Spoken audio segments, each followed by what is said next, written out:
Welcome to my channel fine in minutes. आज मैं आपसे बात करने वाली हूँ प्रकृति के बारे में। मेरा लास्ट वीडियो कैसा लगा, मैंने रिलीज़ किया था ट्यूसडे को, तो उसमें मैंने बताया था वात, पित्त और कफ के बारे में। देखो, सारी बीमारियाँ जो होती हैं इनके इनबैलेंस से ही होती हैं। आप नाम कुछ भी दे दो बीमारी का, करेक्ट। अगर आपका वात इनबैलेंस हो गया या पित्त इनबैलेंस हो गया या कफ हो गया तो आप बीमार हो जाओगे। तो इन दोषों से कैसे मुक्ति पाएं, मैं एक एक करके आपको सब बताने वाली हूँ। तो आज हम बात करते हैं वात के बारे में, यानी वात दोष के बारे में। अगर आपको वात दोष है तो इसे कैसे ठीक करें, तो चलिए इसके बारे में कुछ और बातें करते हैं। Starting with the first point.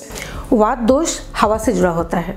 यह आपकी बॉडी में ब्लड फ्लो ठीक रखने में हेल्प करता है, और अगर ये बिगड़ जाता है तो सब ऑक्सीजन गड़बड़ जाता है ना।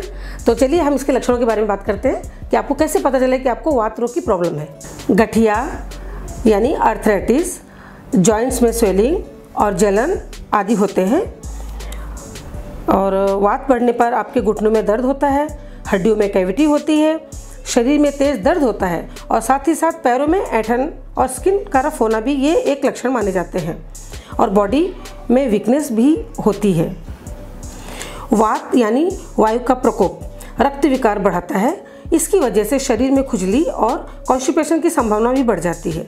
साथ ही साथ डेंगू, टाइफाइड, चिकनगुनिया जैसे बुखार की संभावना भी बढ़ जाती है। इसलिए भोजन में वायु बढ़ाने वाली चीज़ें खाने से बचें। वात दोष से जुड़ा होता है। वात शरीर में ब्लड फ्लो ठीक करने में हेल्प करता है। अब मैं आपको बताऊंगी वात बढ़ाने वाली चीज़ें आप ना खाएं, वरना आप दावा करते रहेंगे और वात बढ़ाने वाली चीज़ें खाते रहेंगे तो कुछ फ़ायदा होने वाला नहीं है ना। तो पहले आपको डिसाइड करना होगा आपको क्या खाना है और क्या नहीं खाना है। तो अब मैं आपको बताने वाला आपको क्या नहीं खाना है।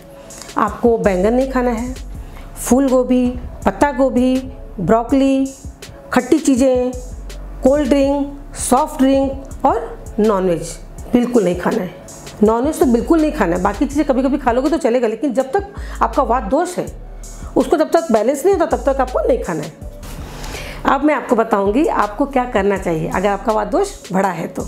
कुछ देर आप धूप में टहलें और आराम करें। अदरक, लहसुन, नमकीन छाछ और गुड़ से बनी चीज़ें खाएं। अक्सर मैं कहती हूँ ठंडे पानी से नहाइए, लेकिन अगर आपको वात दोष है तो आपको हल्के गुनगुन पानी से नहाना चाहिए। आप अपनी बॉडी की मसाज डेली करें हल्के गुनगुने तेल से।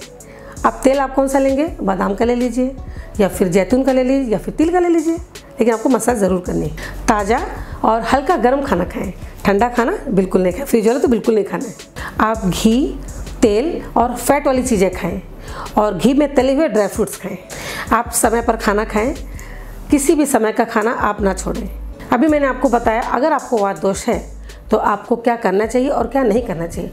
अब आप बोलोगे हाँ ये तो पता चल गया, अब इसका इलाज क्या है। मैंने कहा था ना लास्ट तक वीडियो देखना। अगर लास्ट तक नहीं देखेगा ना उसका लॉस ही है। इससे मेरे वीडियो को लास्ट तक देखो और सबसे पहले लाइक कर दो, वरना भूल जाओगे। अब मैं आपको बताऊंगी कि अगर आपको वात दोष है तो उसे कैसे ठीक करें। पुराने गुड़ को सोंठ के साथ, यानी सोंठ यानी सूखी हुई अदरक, उसको सोंठ कहते हैं, ठीक है ना। तो पुराना गुड़ ले लीजिए, उसे सोंठ के साथ खाने से वात की वजह से होने वाली सारी प्रॉब्लम्स ठीक हो जाती है।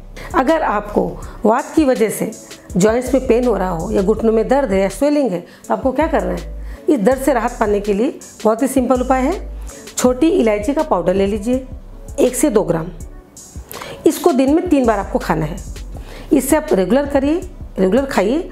ये तो माउथ फ्रेशनर का भी काम करेगा और साथ साथ आपका एक पंथ दो काज वाला काम हो जाएगा ना, तो आपका दर्द भी चला जाएगा। क्या करना है, छोटी इलायची के 1 से 2 ग्राम पाउडर को दिन में 3 बार आपको खाना है, रेगुलर खाना है। आपका दर्द चुटकी में गायब हो जाएगा।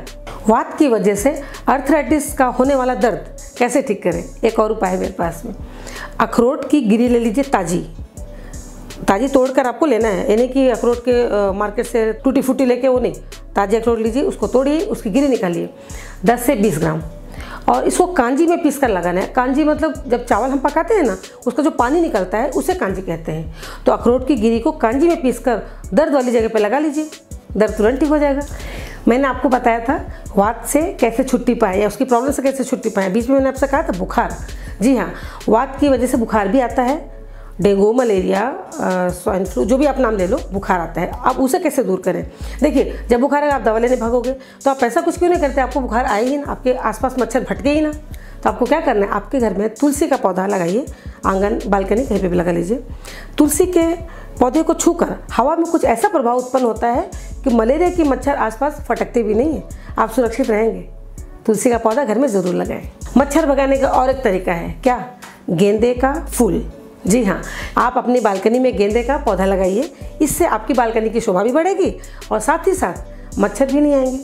इसकी खुशबू से मच्छर तो आएंगे ही नहीं, और साथ ही साथ जो उड़ने वाले कीड़े होते हैं ना, गुनगुन घूमते रहते हैं, वो भी आपके घर के आसपास फटकेंगे नहीं, आप सुरक्षित रहेंगे। और देखो, मच्छर काटने से ही बहुत सारी बीमारियां होती हैं, तो मच्छर रहेंगे नहीं तो आप स्वस्थ रहेंगे। तो इन बीमारियों से भी आप अपने आप को सुरक्षित रखिए, घर में पौधे लगाइए। ये थी कुछ बातें जो मैंने आपको बताई वात दोष के बारे में। Prevention is better than cure, correct. पहली बात तो आप कोशिश कीजिए कि आपको कोई बीमारी हो ही ना, आपका बैलेंस हमेशा बना रहे, इसका आप ध्यान रखिए। और अगर इनबैलेंस हो जाता है तो मैंने जो उपाय बताए उन्हें आजमा लेना, है ना। अगर मेरा वीडियो आपको पसंद है इसे लाइक कीजिए, अपने फ्रेंड्स और फैमिली में शेयर जरूर कीजिए, और अगर अब तक सब्सक्राइब नहीं किया तो जल्दी से कर लीजिए और नोटिफिकेशन बटन भी दबा के रखिए। और हाँ, मेरा वीडियो लास्ट तक ज़रूर देखना, क्योंकि मैं लास्ट में कुछ बोनस पॉइंट भी दे देती हूँ, आप वो मिस कर दोगे, ठीक है ना। अगला मेरा वीडियो बनने वाला है पित्त पर। मैं कंटिन्यूसली बताऊँगी वात, पित्त और कफ, सारे दोषों की छुट्टी कर दूँगी मैं, कोशिश करूँगी, आप देखते जरूर रहना। Okay bye, see you in the next video.